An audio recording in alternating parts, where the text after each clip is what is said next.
अभिवृद्धि करने वाले कुरुक्षेत्र में युद्ध की इच्छा से इकट्ठे हुए दुर्योधन आदि मेरे पुत्रों ने एवं युधिष्ठिर आदि पांडु पुत्रों ने क्या किया?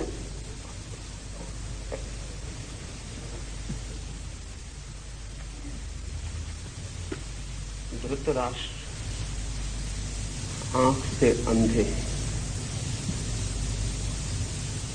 लेकिन आंख के न होने से वासना नहीं मिट जाती। आंख के न होने से कामना नहीं मिट जाती। काश सूर्यदास ने धृतराष्ट्र का ख्याल कर लिया होता तो आंखें फोड़ने की कोई जरूरत न होती। सूरदास ने आंखें फोड़ ली थी इसलिए कि न रहेंगी आंखें, न मन में उठेगी कामना, न उठेगी वासना। पर आंखों से कामना नहीं उठती, कामना उठती है मन से। आंखें खोल भी डाली जाए तो भी वासना का कोई अंत नहीं। गीता की ये अद्भुत कथा एक अंधे आदमी की जिज्ञासा से शुरू होती है। असल में इस जगत में सारी कथाएं बंद हो जाएं अगर अंधा आदमी न हो। इस जीवन की सारी कथाएं अंधे आदमी की जिज्ञासा से शुरू होती हैं। अंधा आदमी भी देखना चाहता है उसे जो उसे दिखाई नहीं पड़ता है। बहरा भी सुनना चाहता है उसे जो उसे सुनाई नहीं पड़ता है। सारी इंद्रियां भी खो जाएं तो भी मन के भीतर छिपी हुई वृत्तियों का कोई विनाश नहीं होता है। तो पहली बात तो आपसे ये कहना चाहूंगा कि स्मरण रखें, धृतराष्ट्र अंधे हैं, लेकिन युद्ध के मैदान पर क्या हो रहा है, मीलों दूर बैठे उनका मन उसके लिए उत्सुक, जानने को पीड़ित, जानने को आतुर है।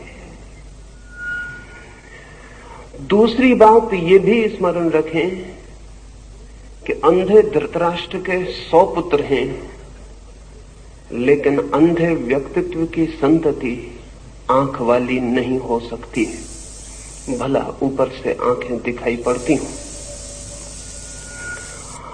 अंधे व्यक्ति से जो जन्म पाता है, और शायद अंधे व्यक्तियों से ही लोग जन्म पाते हैं, तो भला ऊपर की आंख हो, भीतर की आंख पानी कठिन है, ये दूसरी बात भी समझ लेनी जरूरी है।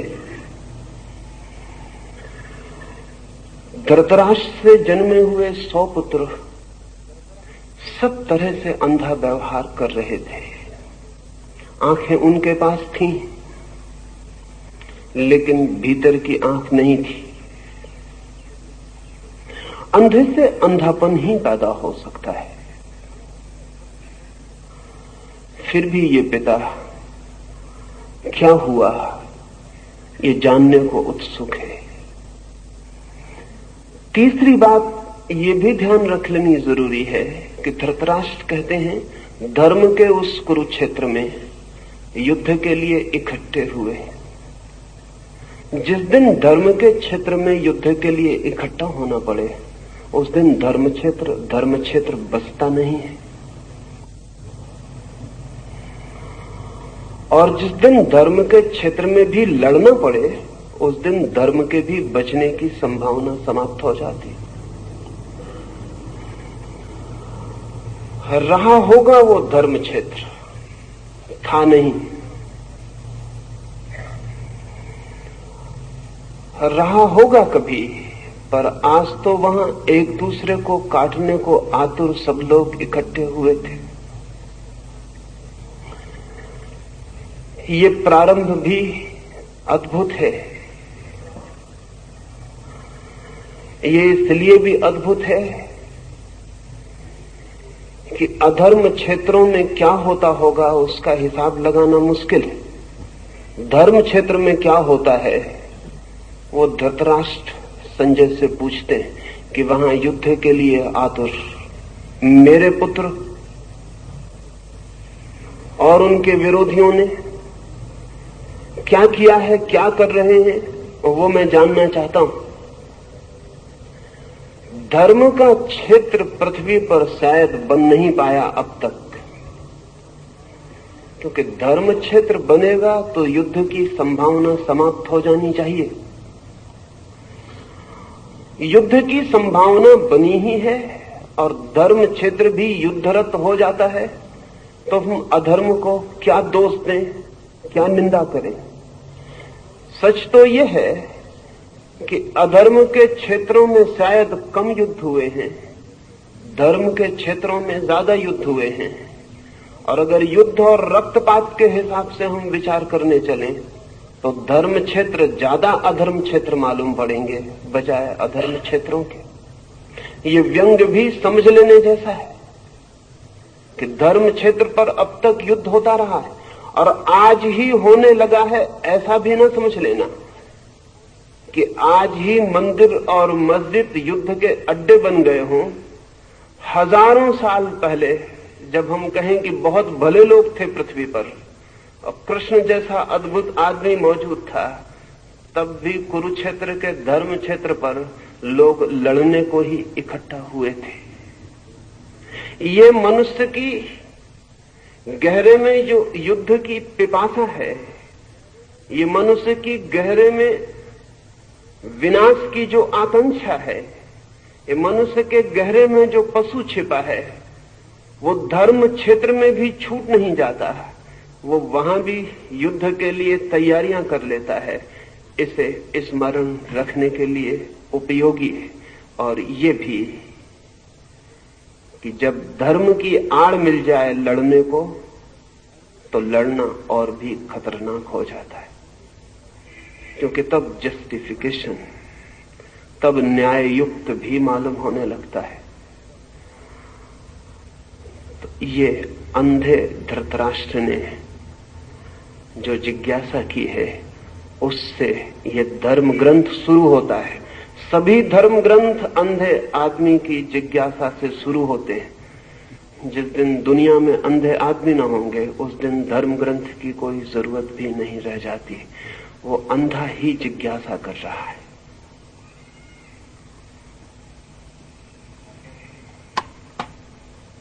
राष्ट्र को युद्ध का रिपोर्टाज निवेदित करने वाले अंध धृतराष्ट्र को युद्ध का रिपोर्टाज निवेदित करने वाले संजय की गीता में क्या भूमिका है? संजय क्या क्लेयरवॉयंस दूरदृष्टि या क्लेयर ऑडियंस दूर श्रवण की शक्ति रखता था? संजय की चित्त शक्ति की गंगोत्री कहां पर है? वो स्वयंभू भी हो सकती है न?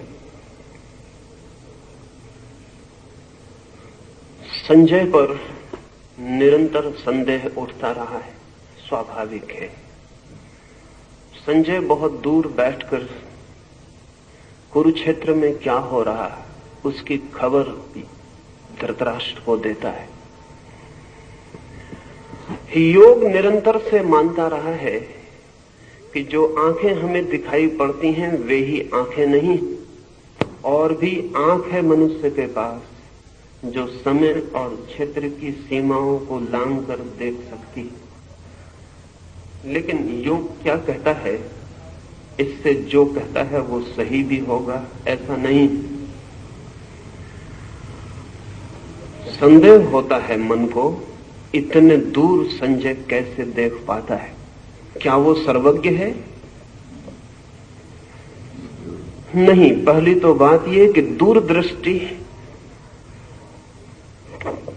क्लेयरवॉयंस कोई बहुत बड़ी शक्ति नहीं है, सर्वज्ञ से उसका कोई संबंध नहीं है। बड़ी छोटी शक्ति है और कोई भी व्यक्ति चाहे तो थोड़े ही श्रम से विकसित कर सकता है। और कभी तो ऐसा भी होता है कि प्रकृति की किसी भूल चूक से वो शक्ति किसी व्यक्ति को सहज भी विकसित हो जाती। एक व्यक्ति है अमेरिका में अभी मौजूद, नाम है टेड सीरियो। उसके संबंध में 2 बातें कहना पसंद करूंगा तो संजय को समझना आसान हो जाएगा, क्योंकि संजय बहुत दूर है समय में हमसे, और न मालूम किस दुर्भाग्य के क्षण में हमने अपने समस्त पुराने ग्रंथों को कपोल कल्पना समझना शुरू कर दिया है। इसलिए संजय को छोड़ें।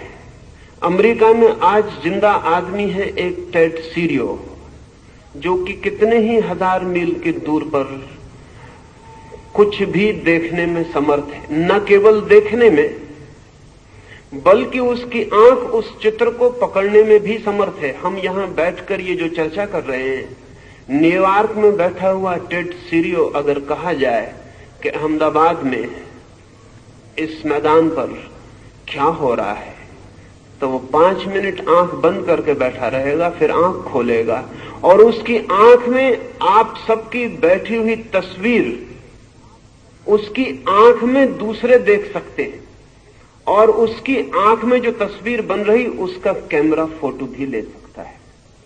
हजारों फोटोएं लिए गए हैं, हजारों चित्र लिए गए हैं, और टेड सीरियो की आंख कितनी ही दूरी पर किसी भी तरह के चित्र को पकड़ने में समर्थ है। न केवल देखने में बल्कि चित्र को पकड़ने में भी। टेड सीरियो की घटना ने 2 बातें साफ कर दी हैं। एक तो संजय कोई सर्वज्ञ नहीं है, क्योंकि टेड सीरियो बहुत साधारण आदमी है, कोई आत्मज्ञानी नहीं है। टेड सीरियो को आत्मा का कोई भी पता नहीं है। टेड सीरियो की जिंदगी में साधुता का कोई भी नाम नहीं है, लेकिन टेड सीरियो के पास एक शक्ति है, वो दूर देखने की विशेष है शक्ति। कुछ दिनों पहले स्कैंडिनेविया में एक व्यक्ति किसी दुर्घटना में जमीन पर गिर गया कार से, उसके सिर को चोट लग गई और अस्पताल में जब होश में आया तो बहुत मुश्किल में पड़ा। उसके कान में कोई जैसे गीत गा रहा हो ऐसा सुनाई पड़ने लगा। उसने समझा कि शायद मेरा दिमाग खराब तो नहीं हो गया, लेकिन 1 या 2 दिन के भीतर स्पष्ट सब साफ होने लगा। और तब तो ये भी साफ हुआ कि 10 मील के भीतर जो रेडियो स्टेशन था, उसके कान ने उस रेडियो स्टेशन को पकड़ना शुरू कर दिया। फिर उसके कान का सारा अध्ययन किया गया और पता चला उसके कान में कोई भी विशेषता नहीं है, लेकिन चोट लगने से कान में छुपी कोई शक्ति सक्रिय हो गई है। ऑपरेशन करना पड़ा, क्योंकि अगर 24 घंटे ऑन ऑफ करने का तो कोई उपाय नहीं था। अगर उसे कोई स्टेशन सुनाई पड़ने लगे तो वो आदमी पागल ही हो जाए। पिछले 2 वर्ष पहले इंग्लैंड में एक महिला को दिन में ही आकाश के तारे दिखाई पड़ने शुरू हो गए। वो भी एक दुर्घटना में ही हुआ। छत से गिर पड़ी और दिन में आकाश के तारे दिखाई पड़ने शुरू हो गए। तारे तो दिन में भी आकाश में होते, कहीं चले नहीं जाते, सिर्फ सूर्य के प्रकाश के कारण ढक जाते हैं, रात फिर उगड़ जाते हैं प्रकाश हट जाने से। लेकिन आंखें अगर सूर्य के प्रकाश को पार करके देख पाए तो दिन में भी तारों को देख सकती। उस स्त्री की भी आंख का ऑपरेशन ही करना पड़ा। ये मैं इसलिए कह रहा हूं कि आंख में भी शक्तियां छिपी हैं जो दिन में आकाश के तारों को देख लें। कान में भी शक्तियां छिपी हैं जो दूर के रेडियो स्टेशन से विस्तारित ध्वनियों को पकड़ लें। आंख में भी शक्तियां छिपी हैं जो समय और क्षेत्र की सीमाओं को पार करके देख लें, लेकिन अध्यात्म से इनका कोई बहुत संबंध नहीं है। तो संजय कोई बहुत आध्यात्मिक व्यक्ति हो ऐसा नहीं है। संजय विशिष्ट व्यक्ति जरूर है। वो दूर युद्ध के मैदान पर जो हो रहा है उसे देख पा रहा है, और संजय को इस शक्ति के कारण कोई परमात्मा, कोई सत्य की उपलब्धि हो गई हो ऐसा भी नहीं है। संभावना तो यही है कि संजय इस शक्ति का उपयोग करके ही समाप्त हो गया हो। अक्सर ऐसा होता है, विशेष शक्तियां व्यक्ति को बुरी तरह भटका देती हैं।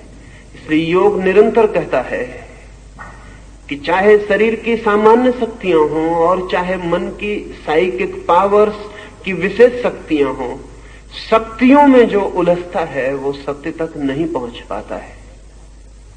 पर यह संभव है। और इधर पिछले 100 वर्षों में पश्चिम में साइकिकल रिसर्च ने बहुत काम किया है। और अब किसी आदमी को संजय पर संदेह करने का कोई कारण वैज्ञानिक आधार पर भी नहीं रह गया है। और ऐसा ही नहीं कि अमेरिका जैसे धर्म को स्वीकार करने वाले देश में ऐसा हो रहा हो, रूस के भी मनोवैज्ञानिक मनुष्य की अनंत शक्तियों का स्वीकार निरंतर करते चले जा रहे हैं। और अभी चांद पर जाने की घटना के कारण रूस और अमेरिका के सारे मनोवैज्ञानिकों पर एक नया काम आ गया है, और वो ये है कि यंत्रों पर बहुत भरोसा नहीं किया जा सकता।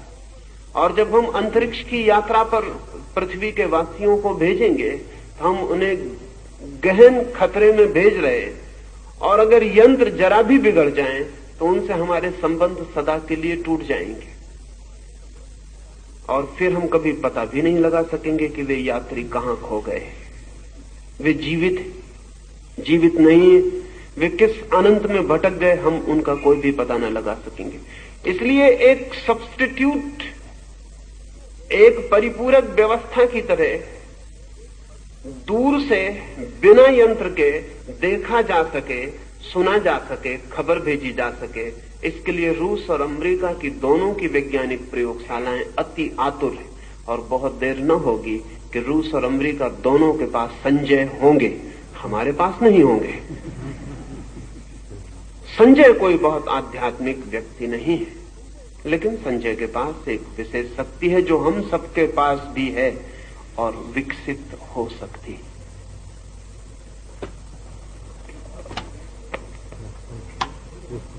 संजय उवाच दृष्ट्वा तु पाण्डवानीकं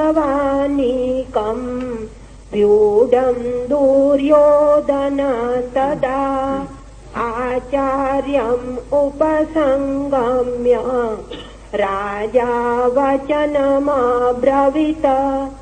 संजय ने कहा, युद्ध की तैयारी के समय व्यूहाकार पांडवों की सेना को देखकर दुर्योधन ने द्रोणाचार्य के पास जाकर ये वचन कहे,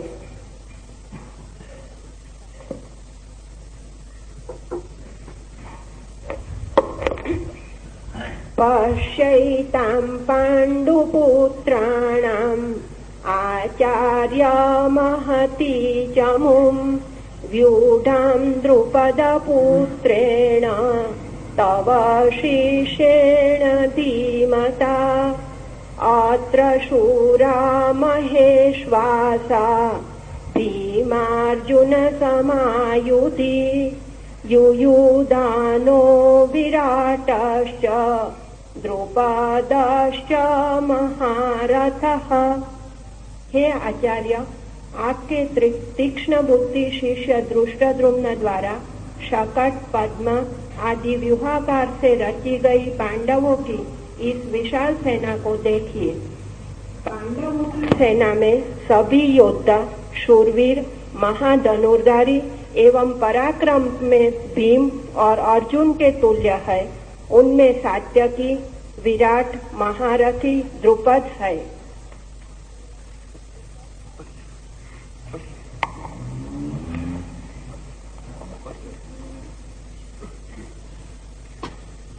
दृष्टकेतुष्टकीतानः काशीराजश्च वीर्यवान् पुरुजित् कुन्तिभोजश्च शैव्यश्च नरपुंगवः। बलवान दृष्टकेतु, चेकितान और काशीराज तथा नरश्रेष्ठ पुरुजित, कुंतीभोज और शैव्य।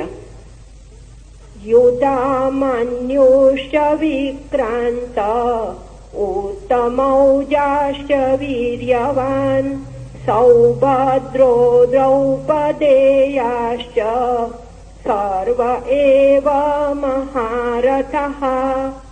अस्माकं तु विशिष्टाये तान्निबोध द्विजोत्तम नायका मम सैन्यस्यं संज्ञार्थं तान् ब्रवीमि ते।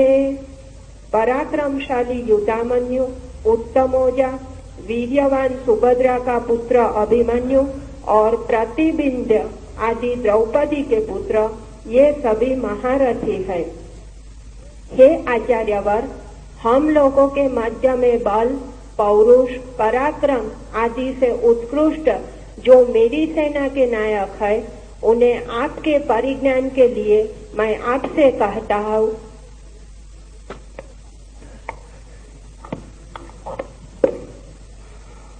मनुष्य का मन जब हीनता की ग्रंथि से, इंफीरियरिटी कॉम्प्लेक्स से पीड़ित होता है, जब मनुष्य का मन अपने को भीतर हीन समझता है, तब सदा ही अपनी श्रेष्ठता की चर्चा से शुरू करता है। लेकिन जब हीन व्यक्ति नहीं होते, तब सदा ही दूसरे की श्रेष्ठता से चर्चा शुरू होती है। ये दुर्योधन कह रहा है भीष्म से कि पांडवों की सेना में कौन कौन महारथी, कौन कौन महायोद्धा इकट्ठे हैं। इससे वो शुरू कर रहा है। ये बड़ी प्रतीक की, बड़ी सिंबॉलिक बात है। साधारणतः शत्रु की प्रशंसा से बात शुरू नहीं होती, साधारणतः शत्रु की निंदा से बात शुरू होती। साधारणतः शत्रु के साथ अपनी प्रशंसा से बात शुरू होती है। शत्रु की सेना में कौन कौन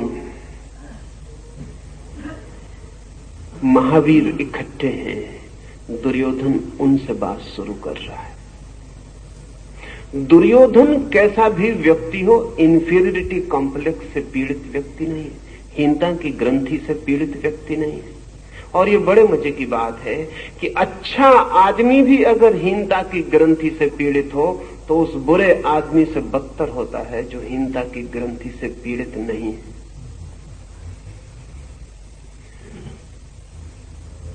दूसरे की प्रशंसा से केवल वही शुरू कर सकता है जो अपने प्रति बिल्कुल आश्वस्त है।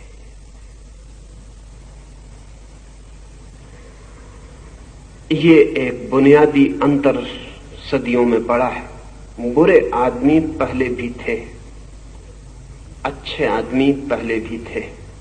ऐसा नहीं है कि आज बुरे आदमी बढ़ गए हैं और अच्छे आदमी कम हो गए हैं। आज भी बुरे आदमी उतने ही हैं, अच्छे आदमी उतने ही हैं। अंतर क्या पड़ा है?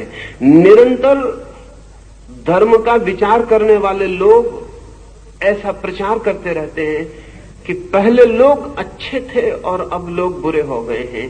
ऐसी उनकी धारणा मेरे ख्याल में बुनियादी रूप से गलत है। बुरे आदमी सदा थे, अच्छे आदमी सदा थे। अंतर इतना ऊपरी नहीं है, अंतर बहुत भीतरी पड़ा है। बुरा आदमी भी पहले हीनता की ग्रंथि से पीड़ित नहीं था, आज अच्छा आदमी भी हीनता की ग्रंथि से पीड़ित है। ये गहरे में अंतर पड़ा है। आज अच्छे से अच्छा आदमी भी बाहर से ही अच्छा है, भीतर स्वयं भी आश्वस्त नहीं। और ध्यान रहे, जिस आदमी का आश्वासन स्वयं पर नहीं है, उसकी अच्छाई टिकने वाली अच्छाई नहीं हो सकती है। बस स्किन डीप होगी, चमड़ी के बराबर गहरी होगी, जरा सा खरोंच दो और उसकी बुराई बाहर आ जाएगी। और जो बुरा आदमी अपनी बुराई के होते हुए भी आश्वस्त है, उसकी बुराई भी किसी दिन बदली जा सकती है, क्योंकि एक बहुत गहरी अच्छाई बुनियाद में खड़ी है, वो स्वयं का आश्वासन है। इस बात को मैं महत्वपूर्ण मानता हूं कि दुर्योधन जैसा बुरा आदमी एक बहुत ही शुभ ढंग से चर्चा को शुरू कर रहा है। वो विरोधी के गुणों का पहले उल्लेख कर रहा है, फिर पीछे अपनी सेना के महारथियों का उल्लेख करता है।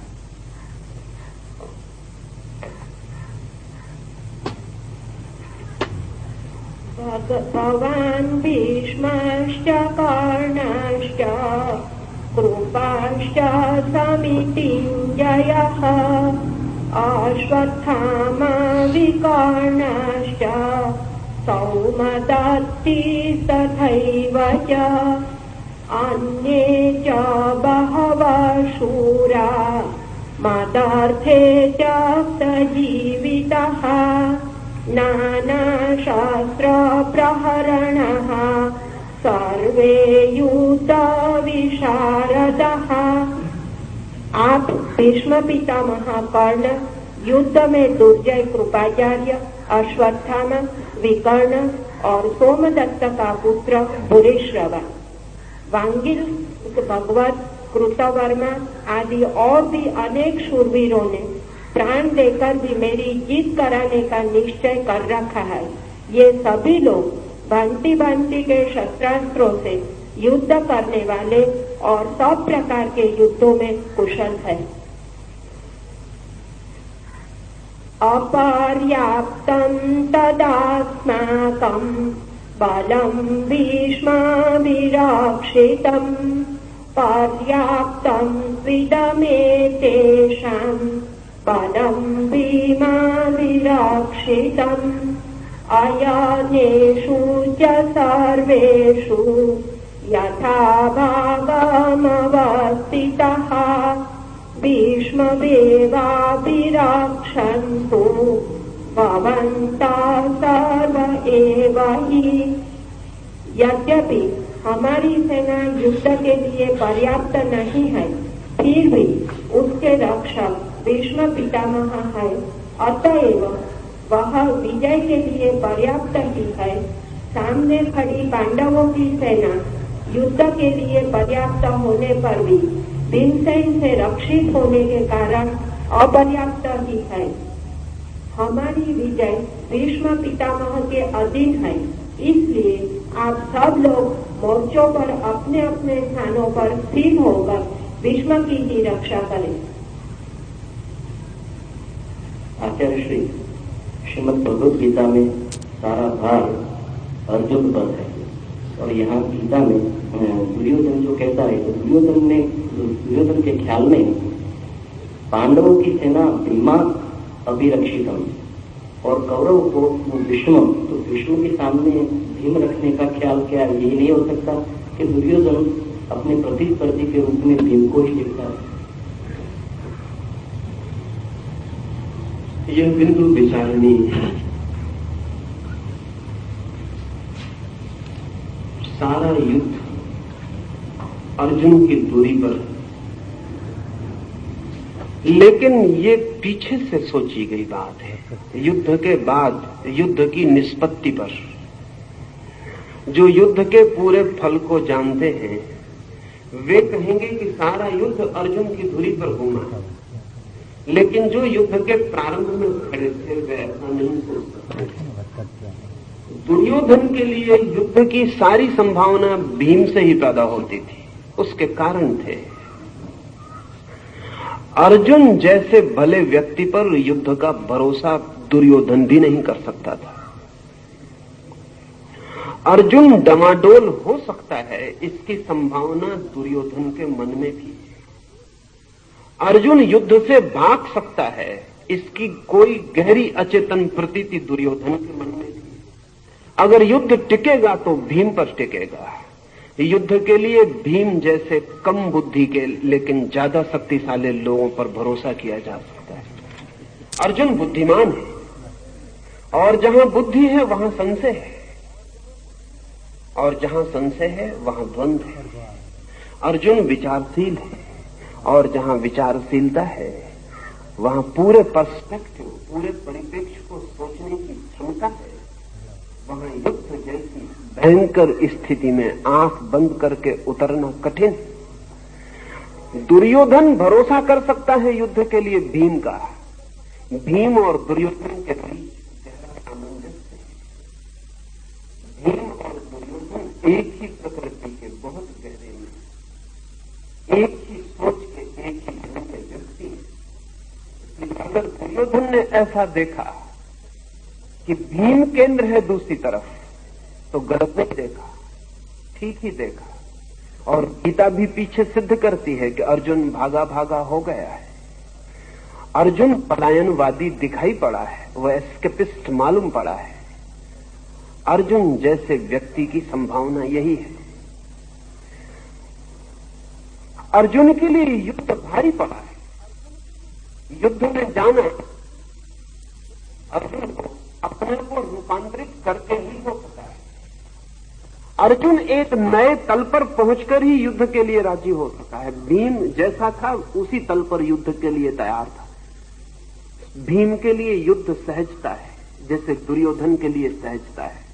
इसलिए दुर्योधन भीम को केंद्र में देखता है तो आकस्मिक नहीं है, लेकिन ये युद्ध के प्रारंभ की बात है। युद्ध की निष्पत्ति क्या होगी, अंत क्या होगा, ये दुर्योधन को पता नहीं, हमें पता है। और ध्यान रहे, अक्सर ही जीवन जैसा प्रारंभ होता है वैसा अंत नहीं होता। अक्सर ही अंत सदा ही अनिर्णित, अंत सदा ही अदृश्य। अक्सर ही जो हम सोचकर चलते हैं वो नहीं होता, अक्सर ही जो हम मानकर चलते हैं वो नहीं होता। जीवन एक अज्ञात यात्रा है। इसलिए जीवन के प्रारंभिक क्षणों में, किसी भी घटना के प्रारंभिक क्षणों में जो सोचा जाता है वो अंतिम निष्पत्ति नहीं बनती। और हम भाग्य के निर्माण की चेष्टा में रत हो सकते हैं, लेकिन भाग्य के निर्णायक नहीं हो पाते। निष्पत्ति कुछ और होती है। ख्याल तो दुर्योधन का यही था कि भीम केंद्र पर रहेगा, और अगर भीम केंद्र पर रहता तो शायद दुर्योधन जो कहता है कि हम विजयी हो सकेंगे, हो सकता था। लेकिन दुर्योधन की दृष्टि सही सिद्ध नहीं हुई और आकस्मिक तत्व बीच में उतर आया। वो भी सोच लेने जैसा है। कृष्ण का ख्याल ही न था कि अर्जुन अगर भागने लगे तो कृष्ण उन्हें युद्ध में रत करवा सकते हैं। हम सबको भी ख्याल नहीं होता। जब हम जिंदगी में चलते हैं तो एक अज्ञात परमात्मा की तरफ से भी बीच में कुछ होगा, इसका हमें कभी ख्याल नहीं होता। हम जो भी हिसाब लगाते हैं वो दृश्य का होता है। अदृश्य भी बीच में इंटरपेनिट्रेट कर जाएगा, अदृश्य भी बीच में उतर आएगा, इसका हमें भी कोई ख्याल नहीं होता। कृष्ण के रूप में अदृश्य बीच में उतर आया है और सारी कथा बदल गई।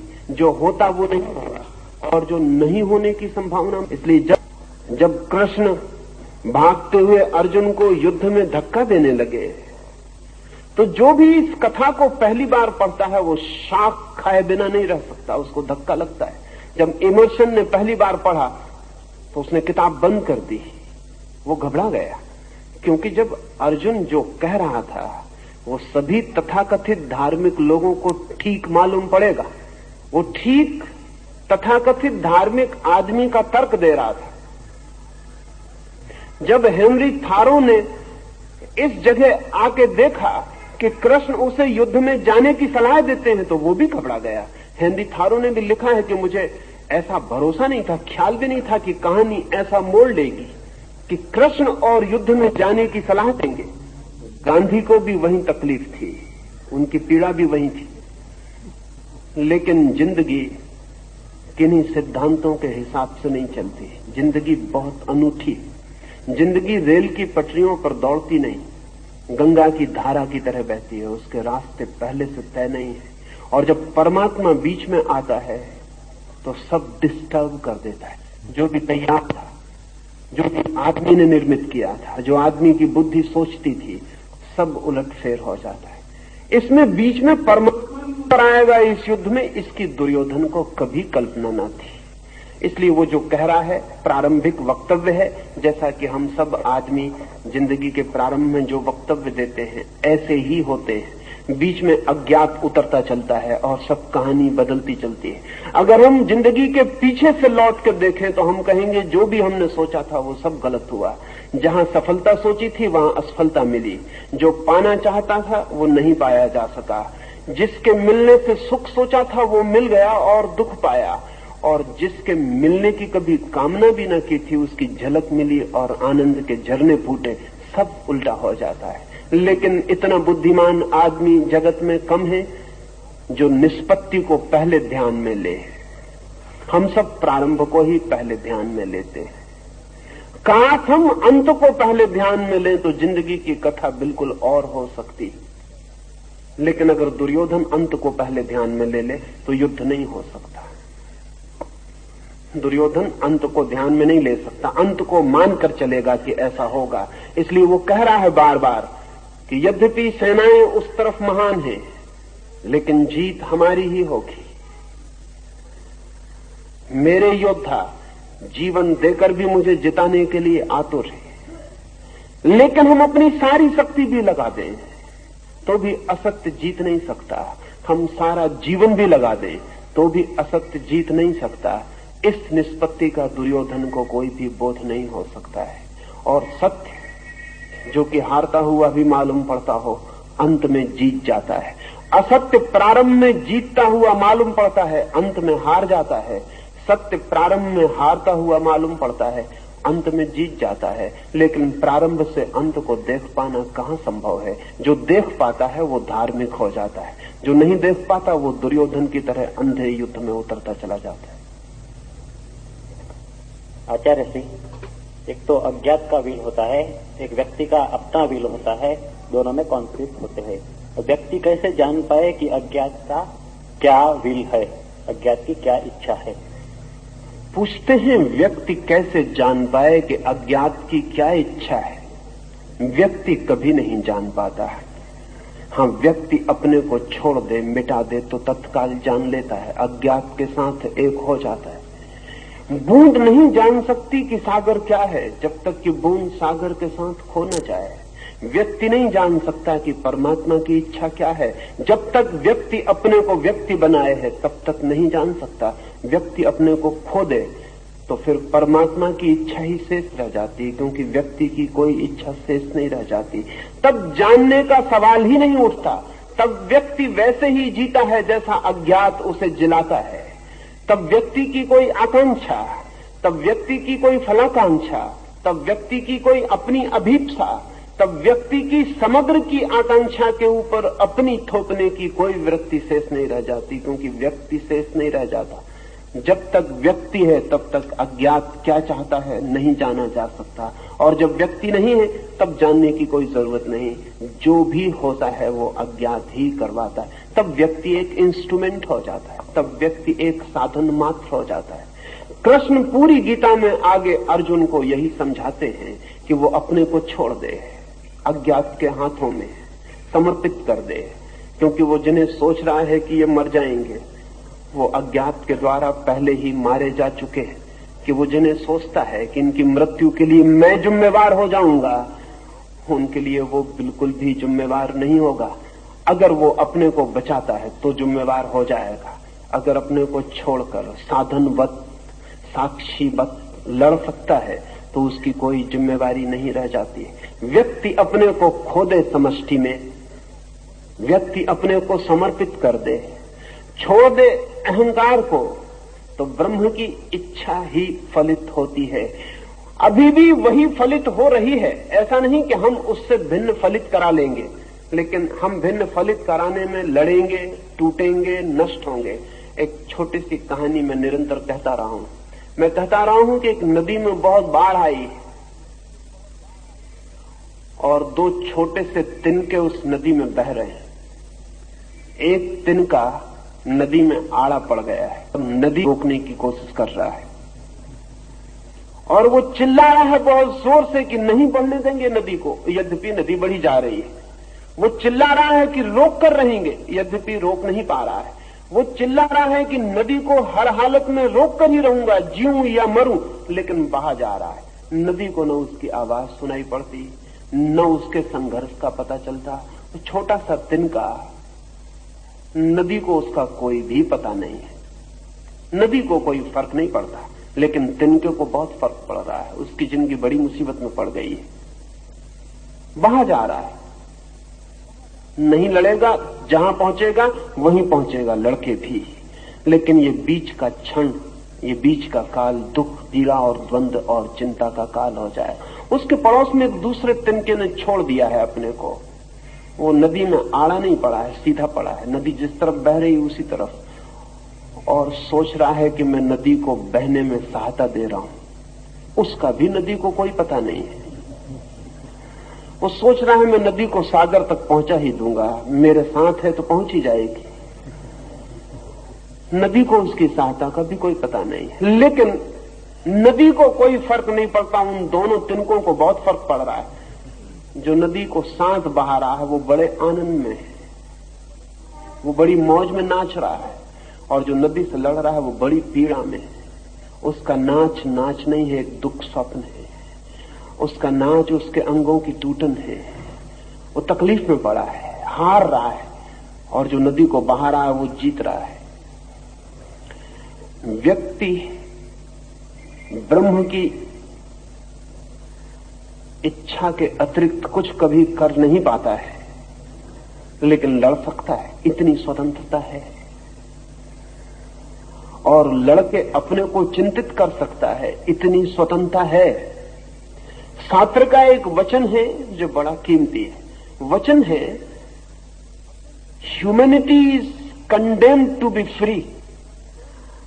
आदमी स्वतंत्र होने के लिए मजबूर है, विवश है, कंडेम्ड, निंदित है स्वतंत्र होने के लिए। लेकिन आदमी अपनी स्वतंत्रता के दो उपयोग कर सकता है। अपनी स्वतंत्रता को वो ब्रह्म की इच्छा से संघर्ष बना सकता है, और तब उसका जीवन दुख, पीड़ा, एंग्विश, संताप का जीवन होगा, और अंततः पराजय फल होगी। और कोई व्यक्ति अपनी स्वतंत्रता को ब्रह्म के प्रति समर्पण बना सकता है, तब जीवन आनंद का, ब्लिस का, नृत्य का, गीत का जीवन होगा। और अंत में विजय के अतिरिक्त और कोई उपाय नहीं। वो जो तिनका सोच रहा है कि नदी को साथ दे रहा हूं, वो विजयी ही होने वाला है, उसकी हार का कोई उपाय नहीं है। और जो नदी को रोक रहा है वो हारने ही वाला है, उसकी जीत का कोई उपाय नहीं है। ब्रह्म की इच्छा को नहीं जाना जा सकता है, लेकिन ब्रह्म के साथ एक हुआ जा सकता है, और तब अपनी इच्छा खो जाती है, उसकी इच्छा ही शेष रह जाती है। आचार्य श्री, वैज्ञानिक सिद्धि में व्यक्ति का अपना कुछ होता है, और अज्ञात इसमें वैज्ञानिक सिद्धि में कैसे उतरता होगा, वो एक तकलीफ की बात बन जाती है। ऐसा साधारण लगता है कि वैज्ञानिक खोज में व्यक्ति की अपनी इच्छा काम करती है। ऐसा बहुत ऊपर से देखने पर लगता है, बहुत भीतर से देखने पर ऐसा नहीं लगेगा। अगर जगत के बड़े से बड़े वैज्ञानिकों को हम देखें तो हम बहुत हैरान हो जाएंगे कि जगत के सभी बड़े वैज्ञानिकों के अनुभव बहुत और हैं। कॉलेज, यूनिवर्सिटीज में विज्ञान की जो धारणा पैदा होती है, वैसा अनुभव उनका नहीं है। मैडम क्यूरी ने लिखा है कि मुझे एक सवाल दिनों से पीड़ित किए हुए, उसे हल करती हूं और हल नहीं होता है। थक गई हूं, परेशान हो गई हूं, आखिर हल करने की बात छोड़ दी, और एक रात 2 बजे वैसे ही कागजात टेबल पर छोड़कर अधूरे सो गई हूं, और सोच लिया कि अब इस सवाल को छोड़ ही देना। थक गया व्यक्ति, लेकिन सुबह उठ के देखा है कि आधा सवाल जहां छोड़ा था वो सुबह पूरा हो गया। कमरे में तो कोई आया नहीं, द्वार बंद थे, और कमरे में भी कोई आके उसको हल कर सकता था जिसको मैडम क्यूरी हल नहीं कर सकती थी, इसकी भी संभावना नहीं। नोबेल प्राइज विनर थी वो महिला। घर में नौकर चाकर ही थे, उनसे तो कोई आशा नहीं है। वो तो और बड़ा मिरेकल होगा कि घर में नौकर चाकर आके हल कर दें, लेकिन हल तो हो गया, और आधा ही छोड़ा था और आधा पूरा है। तब बड़ी मुश्किल में पड़ गई। सब द्वार दरवाजे देखे, कोई परमात्मा उतर आए, इसकी भी आस्था उसे नहीं हो सकती। कोई परमात्मा ऐसे ऊपर से उतर भी नहीं आया था, लेकिन गौर से देखा तो पाया कि बाकी अक्षर भी उसके ही हैं। तब उसे ख्याल आना शुरू हुआ कि रात वो नींद सपने में उठी। सपने का उसे याद आ गया कि वो सपने में उठी है, उसने सपना देखा कि वो सवाल हल कर रही। वो नींद उठी है रात में और उसने सवाल हल किया है। फिर तो ये उसकी व्यवस्थित विधि हो गई कि जब कोई सवाल हल ना हो तब वो उसे तकिए के नीचे दबा के सो जाए, रात उठ के कर ले।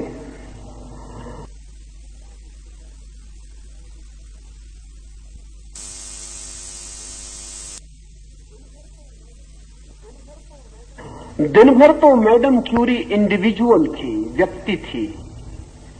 रात नींद में हम खो जाती, बूंद सागर से मिल जाती, और जो सवाल हमारा चेतन मन नहीं खोज पाया वो हमारा अचेतन गहरे में जो परमात्मा से जुड़ा है खोज पाता है।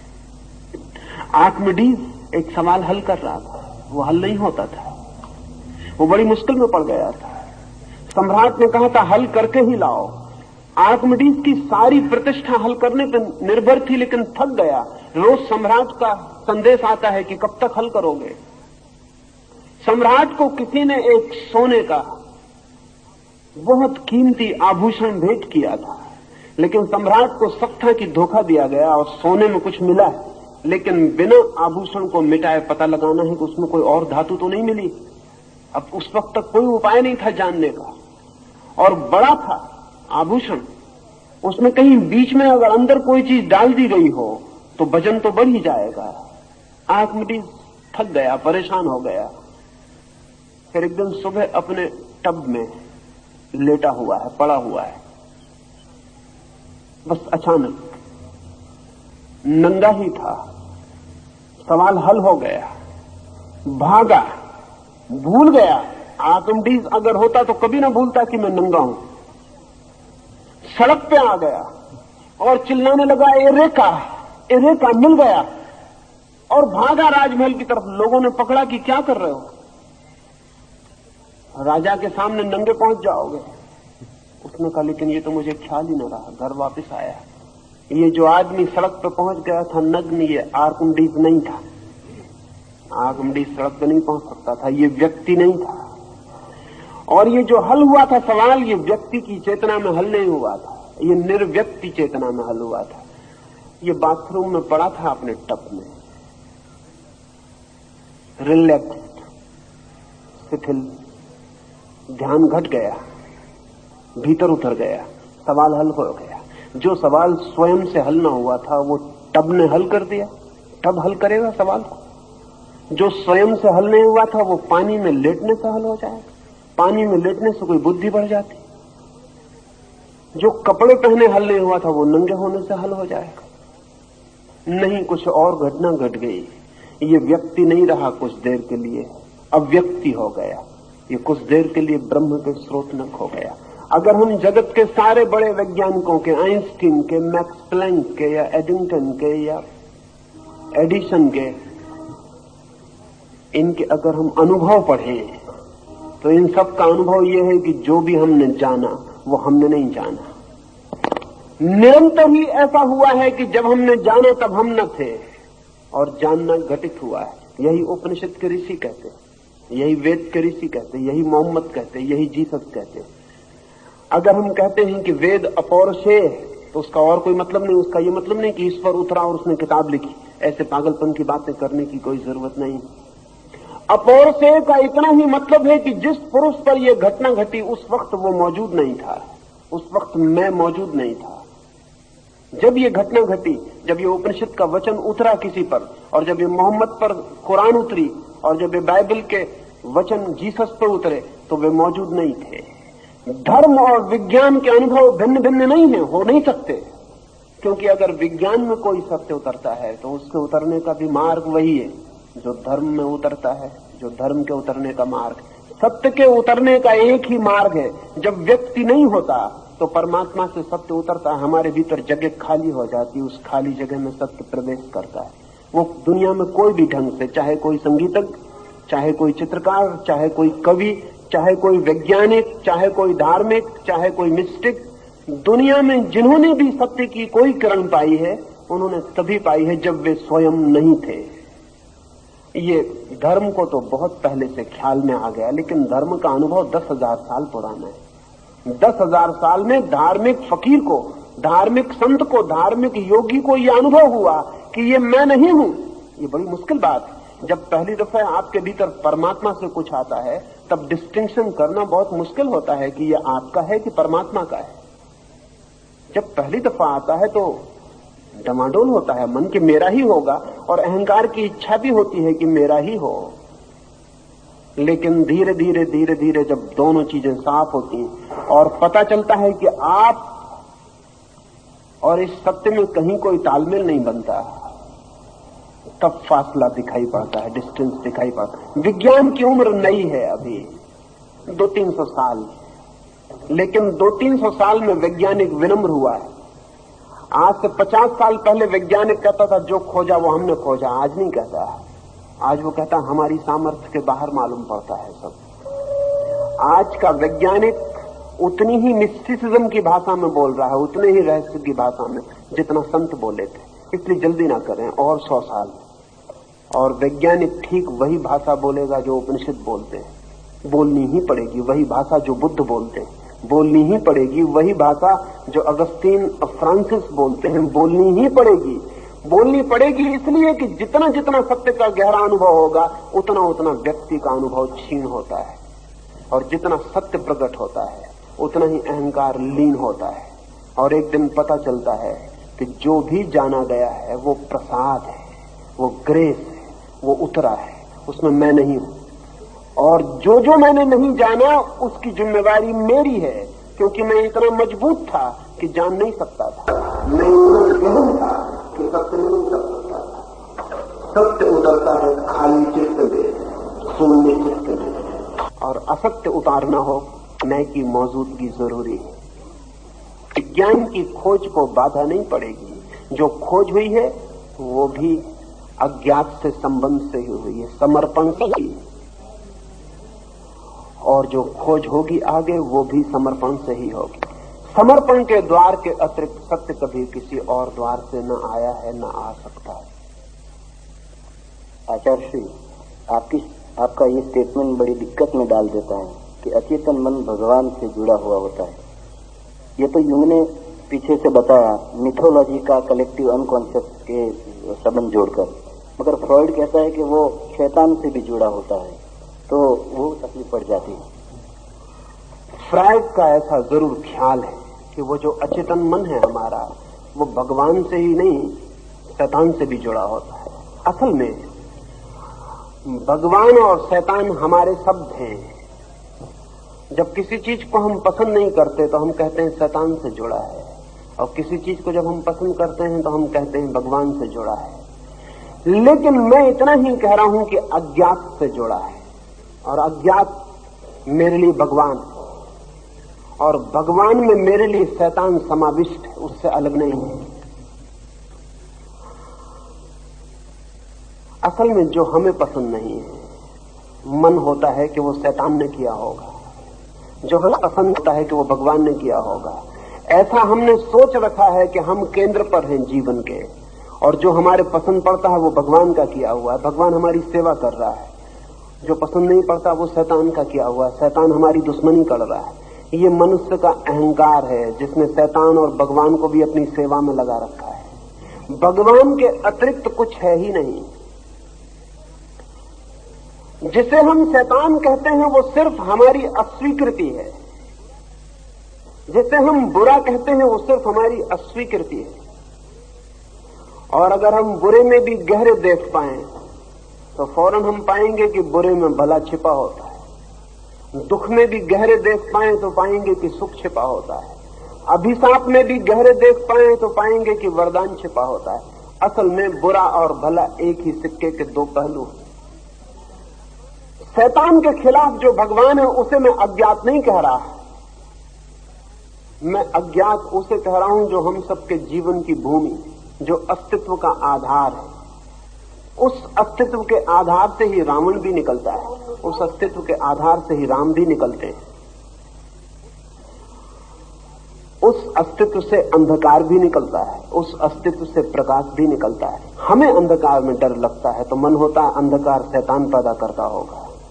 हमें रोशनी अच्छी लगती है तो मन होता है कि भगवान पैदा करता होगा, लेकिन अंधकार में कुछ भी बुरा नहीं, रोशनी में कुछ भी भला नहीं। और जो अस्तित्व को प्रेम करता है वो अंधकार में भी परमात्मा को पाएगा और प्रकाश में भी परमात्मा को पाएगा। सच तो यह है कि अंधकार को भय के कारण हम कभी उसके सौंदर्य को जान ही नहीं पाते, उसके रस को, उसके रहस्य को हम कभी जान ही नहीं पाते। हमारा भय मनुष्य निर्मित भय है। कंदराओं से आ रहे हैं हम, जंगली कंदराओं से होकर गुजरे हैं हम। अंधेरा बड़ा खतरनाक था, जंगली जानवर हमला कर देता, रात डराती थी, इसलिए अग्नि जब पहली दफे प्रकट हो सकी तो हमने उसे देवता बनाया, क्योंकि रात निश्चिंत हो गई, आग जला के हम निर्भय हुए। अंधेरा हमारे अनुभव में भय से जुड़ गया है, रोशनी हमारे हृदय में अभय से जुड़ गई है। लेकिन अंधेरे का अपना रहस्य, रोशनी का अपना रहस्य, और इस जीवन में जो भी महत्वपूर्ण घटित होता है वो अंधेरे और रोशनी दोनों के सहयोग से घटित होता है। एक बीज हम गड़ाते हैं अंधेरे में, फूल आता है रोशनी में। बीज हम गड़ाते हैं अंधेरे में जमीन में, जड़ें फैलती हैं अंधेरे में जमीन में, फूल खिलते हैं आकाश में रोशनी में। एक बीज को रोशनी में रख दें फिर फूल कभी ना आएंगे, एक फूल को अंधेरे में गड़ा दें फिर बीज कभी पैदा ना होंगे। एक बच्चा पैदा होता है मां के पेट के गहन अंधकार में, जहां रोशनी की एक किरण नहीं पहुंचती, फिर जब बड़ा होता है तो आता है प्रकाश में। अंधेरा और प्रकाश एक ही जीवन शक्ति के लिए आधार है। जीवन में विभाजन, विरोध, पोलरिटी मनुष्य की है। फ्रायड जो कहता है कि शैतान से जुड़ा है, फ्रायड यहूदी चिंतन से जुड़ा था। फ्रायड यहूदी घर में पैदा हुआ था, बचपन से ही शैतान और परमात्मा के विरोध को उसने सुन रखा था। यहूदियों ने दो हिस्से तोड़ रखे, एक शैतान है एक भगवान है, वो आदमी के ही मन के दो हिस्से हैं। तो फ्रायड को लगा कि जहां जहां से बुरी चीजें उठती हैं अचेतन से, वे बुरी बुरी चीजें शैतान डाल रहा होगा।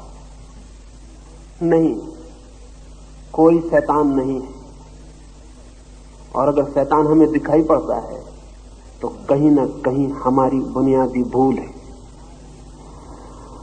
धार्मिक व्यक्ति शैतान को देखने में असमर्थ है, परमात्मा ही है। और अचेतन जहां से वैज्ञानिक सत्य को पाता है या धार्मिक सत्य को पाता है, वो परमात्मा का द्वार है। धीरे धीरे हम उसकी गहराई में उतरेंगे तो ख्याल में निश्चित आ सकता है।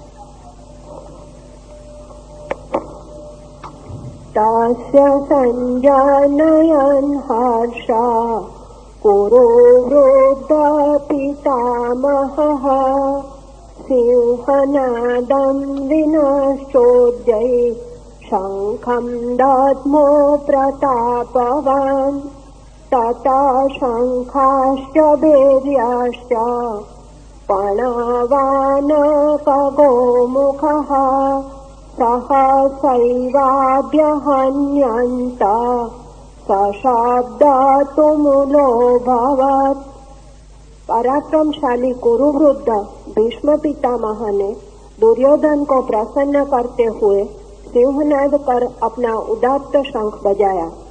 सेनापति के शंख फूंकने के अनंतर शंख, नगारे, पखवाज, ढोल आदि भांति भांति के बाजे सहसा बजाए गए।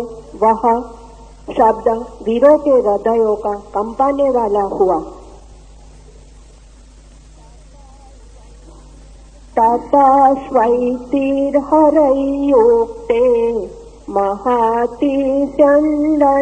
स्थितौ माधवा पाण्डवश्चैव दिव्यौ शङ्खो प्रदध्मतुः पाञ्चजन्यं ऋषिकेशो देवदत्तं धनञ्जयः पौण्डं दद्मो महाशङ्खं भीमाकर्मा वृकोदरः अनन्तविजयं राजा कुन्तीपुत्रो युधिष्ठिरः नकुलः सहदेवाश्च सुघोषमणिपुष्पकौ। तदनंतर सफेद घोड़ों से युक्त विशाल रथ पर बैठे हुए माधव, भगवान श्री कृष्ण और पांडव अर्जुन ने दिव्य शंख बजाए।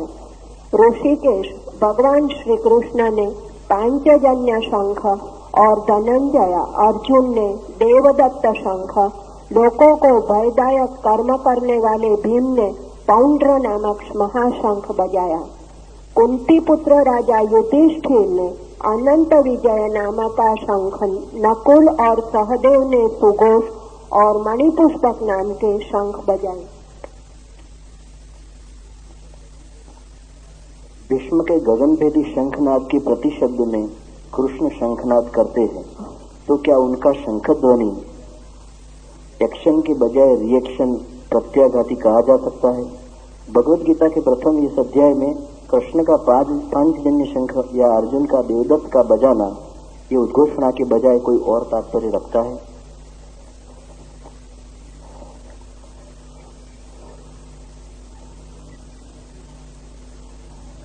कृष्ण का शंखनाद भीष्म के शंखनाद की प्रतिक्रिया, रिएक्शन है, ऐसा पूछा है? नहीं, सिर्फ रिस्पांस है, प्रतिसंवेदन है।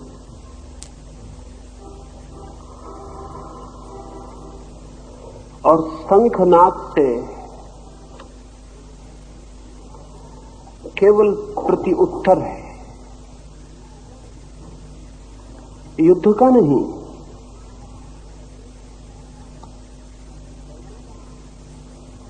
लड़ने का नहीं। शंखनाद से सिर्फ स्वीकृति है चुनौती की। वो चुनौती जो भी लाए, वो चुनौती जो भी दिखाए, वो चुनौती जहां भी ले जाए, उसकी स्वीकृति है। इस स्वीकृति को थोड़ा समझना उपयोगी है। जीवन प्रतिपल चुनौती है,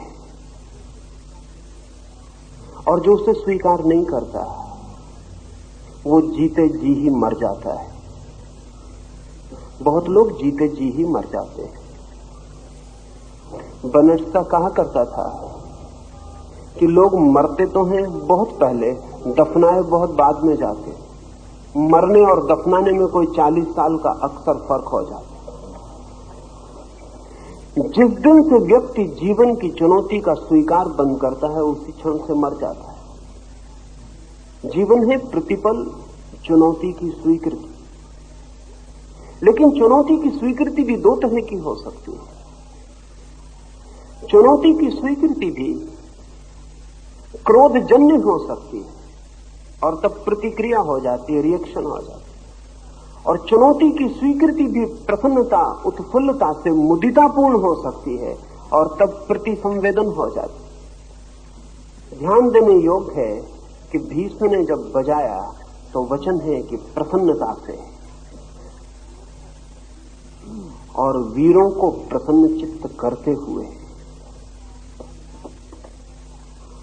आह्लाद फैल गया उनके शंखनाद से।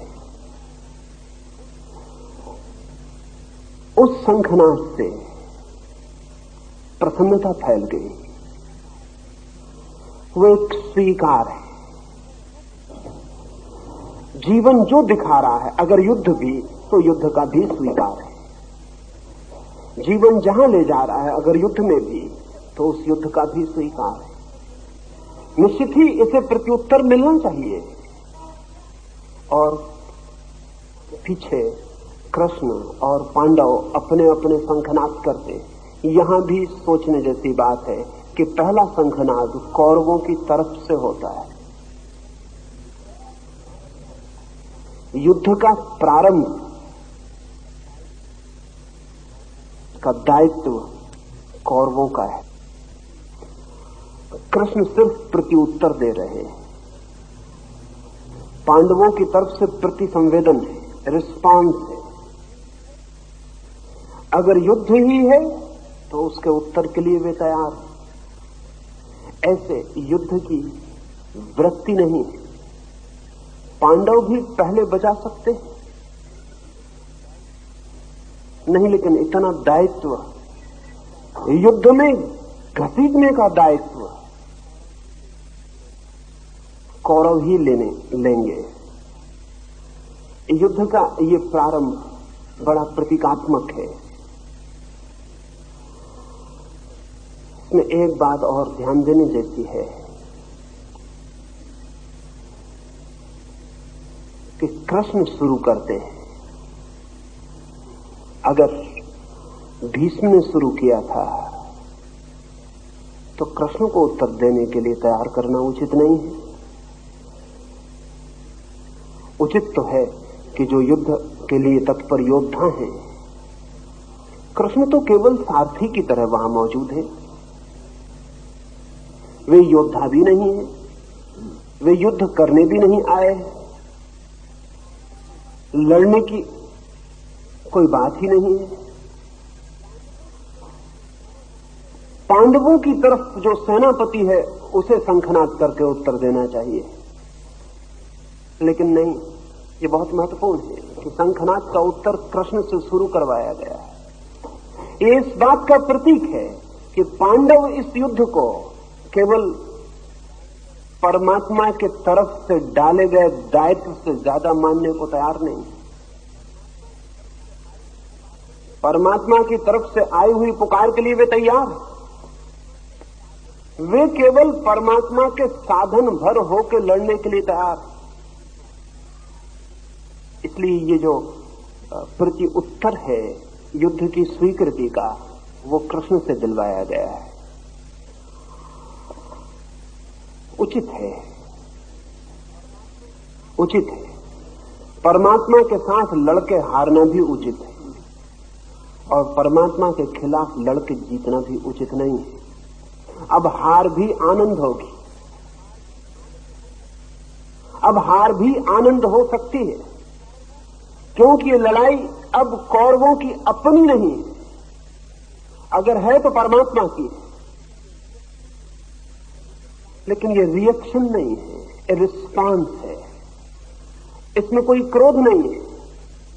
अगर भीम इसको बजाता तो रिएक्शन हो सकता था। अगर भीम इसका उत्तर देता तो वो क्रोध नहीं दिया गया होता। अगर कृष्ण की तरफ से ये उत्तर आया है तो ये बड़ी आनंद की स्वीकृति है कि ठीक है, अगर जीवन वहां ले आया है जहां युद्ध ही फलित हो, तो हम परमात्मा के हाथों में अपने को छोड़ते हैं।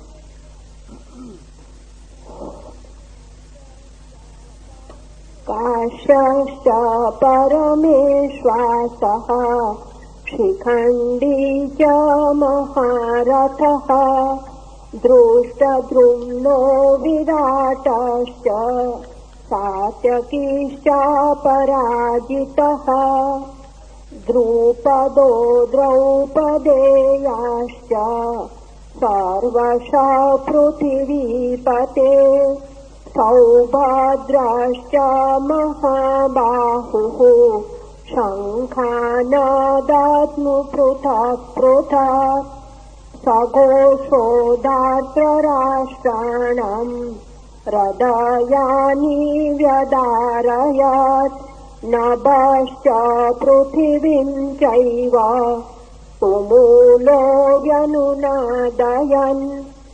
महदनुदानी काशीपति, महारथी शिखंडी, दृष्टद्युम्न, विराट, अपराजित सलग का पुत्र सात्यकी, हे पृथ्वीपते, द्रुपद, द्रौपदी के पुत्र, महाबाहु सुभद्रा पुत्र अभिमन्यु, उक्त सभी योद्धाओं ने अलग अलग शंख बजाए। आकाश और पृथ्वी को प्रतिध्वनि द्वारा पूर्ण कर रही पांचजन्य आदि शंखों से उत्पन्न महाध्वनि ने संपूर्ण शंखों से शब्दों से मिलकर धृतराष्ट्र के पुत्र, संबंधी और सैनिकों के हृदय को विदीर्ण कर दिया। अथ व्यवस्थितान् दृष्ट्वा धार्तराष्ट्रान् कपिध्वजः प्रवृत्ते शस्त्रसम्पाते धनुरुद्यम्य पाण्डवः ऋषिकेशं तदा वाक्यम् इदमहमहि अर्वाच सेनयोरुभयोर्मध्ये रथं स्थापयमेच्युत यावदेता निरीक्षेऽहं योधदुःखा स्वस्थितान् कैर्मर्या सह योद्धव्यम् अस्मिन् रणसमुद्यमे। राजन, शस्त्रास्त्र चलने के समय युद्ध के लिए इकट्ठे हुए धृतराष्ट्र के पक्ष के सैनिकों को देखकर अर्जुन ने स्वयं भी धनुष उठाकर भगवान से यह वाक्य कहा। अर्जुन ने कहा, हे भगवान, जहाँ पर से मैं इस संग्राम में किनके साथ मुझ युद्ध करना चाहिए यह जानने के लिए युद्ध की इच्छा वाले अतएव युद्ध के लिए तत्पर इन सब योद्धाओं के निरीक्षण करो। वहाँ पर ले जाकर दोनों सेनाओं के बीच में मेरा रथ खड़ा कीजिए।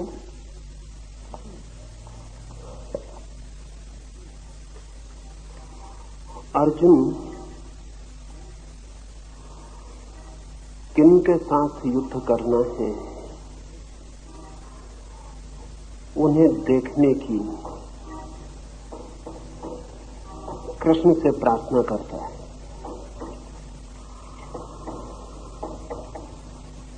इसमें 2-3 बातें आज की सुबह के लिए आखिरी समझ लेनी उचित है, फिर हम सांझ बात करेंगे।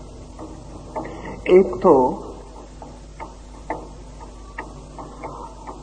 अर्जुन का ये कहना कि किन के साथ मुझे युद्ध करना है, उन्हें मैं देखूं, ऐसी जगह मुझे ले चल के खड़ा करते हैं, एक बात की सूचक है कि युद्ध अर्जुन के लिए ऊपर से आया हुआ दायित्व है, भीतर से आई हुई पुकार नहीं।